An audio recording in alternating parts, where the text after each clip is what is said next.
भारत में आर्थिक नियोजन के तीसरे पार्ट में आज हम जानेंगे तृतीय पंचवर्षीय योजना और चतुर्थ पंचवर्षीय योजना की मुख्य मुख्य बातें।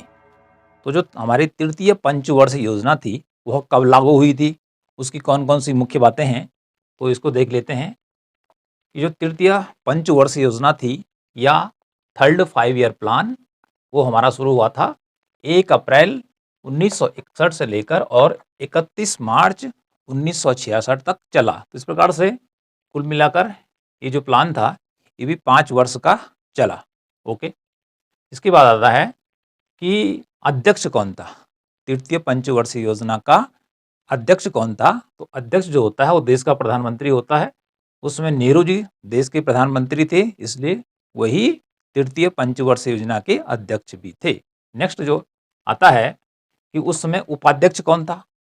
अध्यक्ष तो हर जगह मिल जाता है, उपाध्यक्ष कौन था। तो जो हमारा थर्ड 5 ईयर प्लान था उसका जो उपाध्यक्ष था वह थे गुलजारी लाल नंदा। कौन थे? गुलजारी लाल नंदा हमारी तृतीय पंचवर्षीय योजना के उपाध्यक्ष थे। नेक्स्ट कि तृतीय जो पंचवर्षीय मॉडल था, जैसे पहला वाला जो मॉडल था वो हैरोल्ड और डोमर का मॉडल था। दूसरा जो मॉडल था वो था महालनोबिस का। और तीसरा जो मॉडल था कि जिस पर कि तृतीय पंचवर्षीय योजना आधारित थी, एक या दो व्यक्तियों के मॉडल पर आधारित नहीं थी, इसमें कई अर्थशास्त्रियों के मॉडलों को एक साथ लिया गया। ओके, तो देखते हैं कि कौन कौन से थे। जे सेंडी का डेमोन्स्ट्रेशन प्लानिंग मॉडल। तो जो जे सेंडी था उनका था plan model demonstration planning model, एक तो यहां से लिया गया। दूसरा पीसी महालनोबिस का 4 क्षेत्रीय मॉडल, पीसी महालनोबिस का 4 क्षेत्रीय मॉडल और सुकुमाई चक्रवर्ती का आगत निर्गत मॉडल। तो इस प्रकार से ये जो 1, 2 और 3 अर्थशास्त्रियों के मॉडल या इनके विचारों के आधार पर ही हमारी जो थर्ड 5 ईयर प्लान था उसको तैयार किया गया था। ये बहुत इंपॉर्टेंट है कि जो तृतीय पंचवर्षीय योजना थी उसका जो मॉडल था वो किसने बनाया था। ऐसा नहीं है कि हमेशा फर्स्ट ही पूछा जाए या सेकंड ही पूछा जाए। और जहाँ तक हम इकोनॉमिक्स की बात करते हैं तो इसके बारे में हमें तो जानकारी होना बहुत ज़रूरी है। ओके, अगला देखते हैं कि बिना पैसों के तो काम चलता नहीं है। तो यहाँ पर पैसा या अनुमान कितना था कि कितना पैसा खर्च होगा। तो अनुमानित व्यय था कि 75,000 करोड़ रुपए यहाँ पर खर्च होगा 5 साल में। ठीक है, लेकिन जो 5 साल में वास्तविक रूप से जो खर्च आया वो आया 8577। इतना खर्च वास्तविक रूप से हुआ, जो कि अनुमानित व्यय से क्या था, ज्यादा था। ओके, अगला देखते हैं विकास का लक्ष्य। तृतीय पंचवर्ष योजना में विकास का लक्ष्य कितना परसेंट रखा गया था, क्योंकि प्रत्येक पंचवर्ष योजना में विकास का लक्ष्य चाहे प्रथम हो और चाहे 12वीं जो हमारी अंतिम पंचवर्ष योजना थी उसमें भी जो लक्ष्य था, टारगेट था परसेंटेज में, वो निश्चित था, हमेशा रहता है, ऊपर नीचे हो सकता है। लेकिन क्या था उस समय, वो था कि हम 5.6% वार्षिक वृद्धि की दर से आगे बढ़ेंगे। अर्थात जो ग्रोथ रेट था इकोनॉमी का वो रखा गया था 5.6। ओके, हमारी जो जीडीपी है वह 5.6 के रेट से पर ईयर ग्रोथ करेगी। ठीक है, तो विकास का जो लक्ष्य था 5 साल का वो औसत रूप से था 5.6। ओके, और प्राप्त हुआ 2.5%, 2.5%। तो कहाँ हमने विकास का लक्ष्य ऊंचा चुना था। ठीक है, और ठीक उसके आधे से भी कम लक्ष्य को हम 5 वर्षों में प्राप्त कर पाए। अगला देखते हैं कि जो यह योजना थी इसको दिया गया था स्वावलंबी और स्वयं स्फूर्ति अवस्था।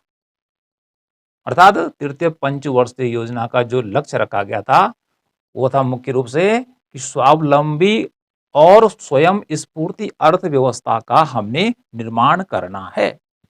अर्थात तृतीय पंचवर्षीय योजना में जो स्वावलंबी आ रखा है यहाँ पे सेल्फ रिलायंट, कि हमें आत्मनिर्भर बनना है। अर्थात देश को वस्तुओं और सेवाओं के उत्पादन में आत्मनिर्भर बनाना है। और कैसा आत्मनिर्भर बनाना है? स्वयं स्फूर्ति अर्थव्यवस्था, सेल्फ जनरेटिंग इकोनॉमी, कि जो मांग और पूर्ति स्वयं ही जनरेट करेगी। ऐसा क्यों यहां पर मान लिया गया था कि हम आत्मनिर्भरता को प्राप्त करेंगे और जो हमारी अर्थव्यवस्था होगी वो स्वयं स्फूर्ति चुस्त दुरुस्त अर्थव्यवस्था होगी। क्योंकि जो हमारा सेकेंड और फर्स्ट प्लान था उसको देखकर गवर्नमेंट को लगा कि अब हमने क्या कर दिया है, टेक ऑफ स्टेज में हम पहुंच चुके हैं। टेक ऑफ, जहाज क्या करता है? जब टेक ऑफ करता है तो उड़ता है। ओके, तो ऐसी अवस्था को यहां पर कहा गया उठान की अवस्था, टेक ऑफ स्टेज, कि हम अर्थव्यवस्था 2 पंचवर्ष योजनाएं हम देख चुके हैं। तो तृतीय पंचवर्षीय जो योजना है उसमें हम ज्यादा तेजी से ग्रो कर सकते हैं, वृद्धि कर सकते हैं। हम टेक ऑफ स्टेज में पहुंच चुके हैं।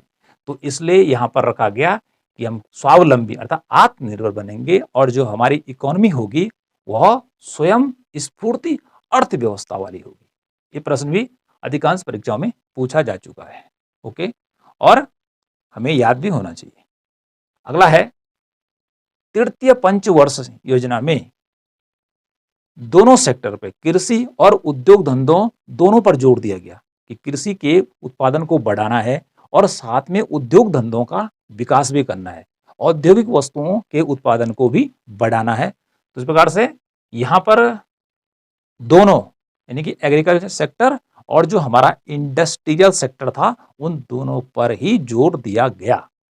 अगला देखिए कि जो तृतीय पंचवर्षीय योजना थी, यहाँ पे हमने आपको बताया कि यहाँ पर जो विकास का लक्ष्य 5 सालों में प्राप्त हुआ वो हुआ मात्र 2.5 2.5%, जहां 5.6 का लक्ष्य रखा गया था। तो ये योजना जो थी एकदम से फेल हो गई।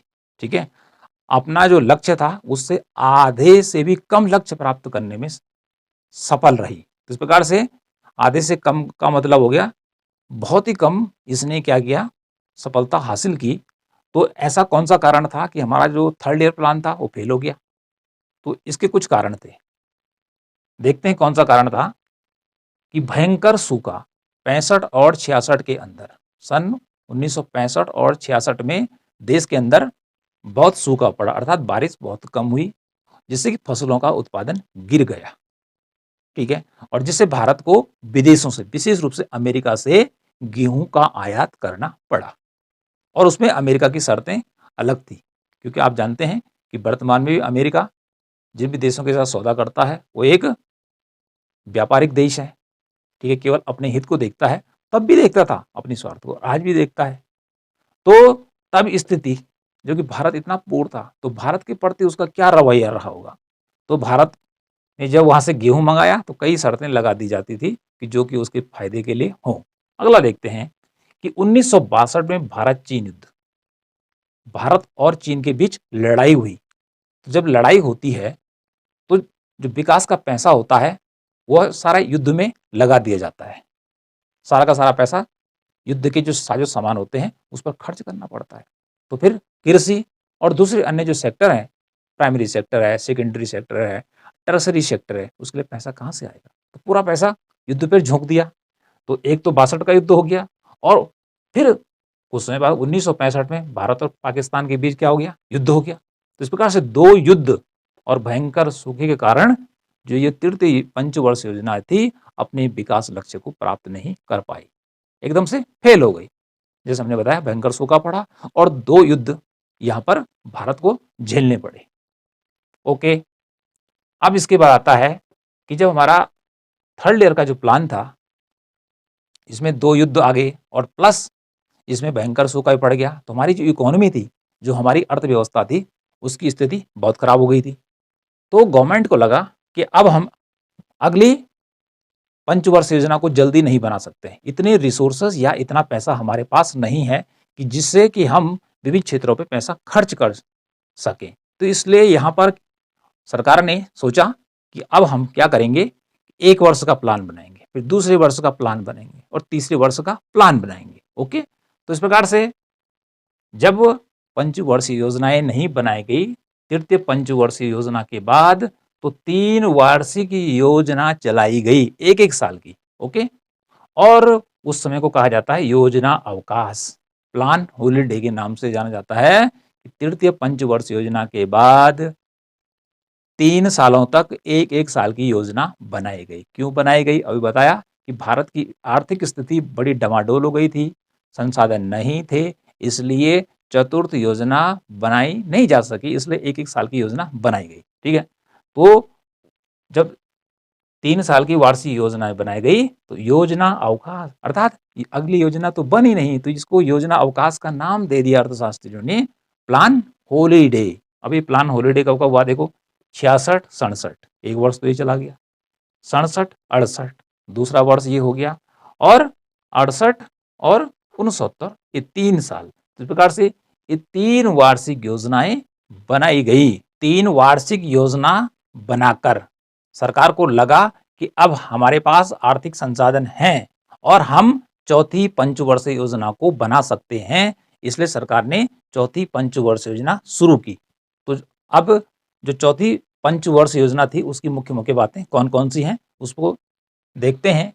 कि जो चतुर्थ पंचवर्ष योजना थी उसकी शुरुआत हुई 1 अप्रैल 1969 से और 31 मार्च 1974 तक यह चली। कुल मिलाकर 5 साल का इसका कार्यकाल हो गया। ओके, अध्यक्ष, अब यहाँ पे देखिए, यहाँ पर क्योंकि नेहरू जी की तो 1965 में डेथ हो गई थी, तो उसके बाद यहाँ पे देखते हैं कि जो चतुर्थ पंचवर्ष योजना थी, यहाँ पे देश की प्रधानमंत्री श्रीमती इंदिरा गांधी बन चुकी थी, तो इसलिए चौथी जो पंचवर्ष योजना थी उसकी जो अध्यक्ष थी वह श्रीमती इंदिरा गांधी थी, जो कि देश की पहली और अंतिम प्रधानमंत्री रही है, महिला। ओके, अगला देखिए, अध्यक्ष के बाद आता है उपाध्यक्ष।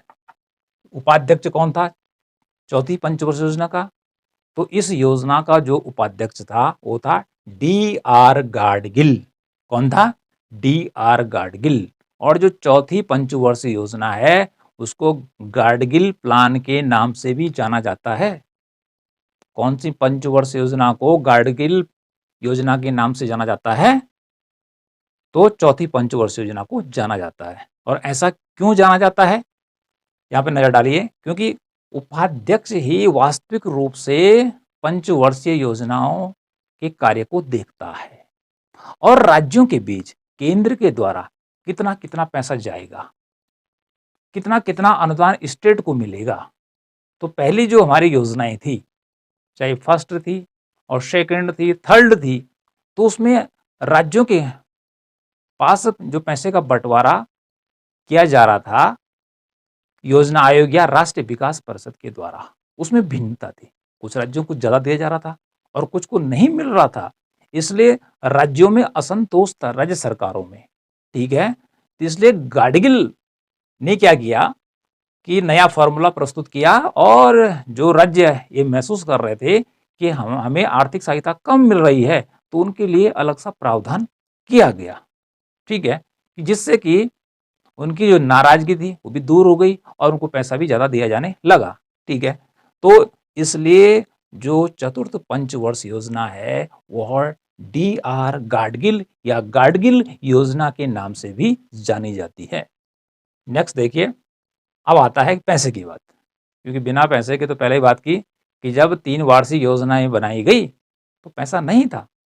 ओके, तो यहाँ पे देखिए अनुमानित व्यय कितना था चौथी योजना का? वो था 15,900 करोड़ रुपया, अर्थात बढ़ता चला जा रहा था। जैसे जैसे देश आगे बढ़ता चला गया तो उसी प्रकार से खर्चा भी बढ़ता चला जा रहा है। तो 15,900 करोड़ रुपया, और जो खर्च हुआ 5 साल में वो हुआ 15,779 रुपये। ओके, अब विकास का लक्ष्य पर नजर डालते हैं कि कितना लक्ष्य रखा गया था कि हम प्रतिवर्ष कितना परसेंटेज विकास करेंगे या औसत रूप से 5 साल में कितना विकास करेंगे। वो रखा गया था 5.7, 5.7% की दर से हम क्या करेंगे, ग्रोथ करेंगे। हमारी जो जीडीपी है वह 5.7% की दर से ग्रोथ करेगी। लेकिन प्राप्त कितना हुआ, ये तो लक्ष्य था। लक्ष्य तो क्या होता है, सपने की तरह होता है, उसका पीछा करना पड़ता है। अब सपने कितने पूरे होते हैं यहाँ पे नजर डालते हैं। प्राप्त कितना हुआ 5 साल में? 3.3%। 3.3%। और कहाँ इतना लक्ष्य रखा गया था। ओके, अब देखते हैं कि मॉडल अर्थात चतुर्थ पंचवर्ष योजना में कौन कौन से काम होंगे, कहाँ से पैसा आएगा, किस प्रकार से इकोनॉमी ग्रोथ करेगी, इसकी नीति को बनाने वाला जो कार्य होता है उसे मॉडल कहते हैं। एक रणनीति होती है, एक तरीका होता है कि प्लान में क्या क्या प्राप्त करने हैं और कैसे प्लान को प्राप्त किया जाएगा। देखते हैं अशोक रुद्रा, ठीक है, और एस मन्ने का ओपन कंसिस्टेंसी मॉडल, यानी कि एक तो अशोक रुद्रा का ले लिया और एस मन्ने का ओपन कंसिस्टेंसी मॉडल को ले लिया गया।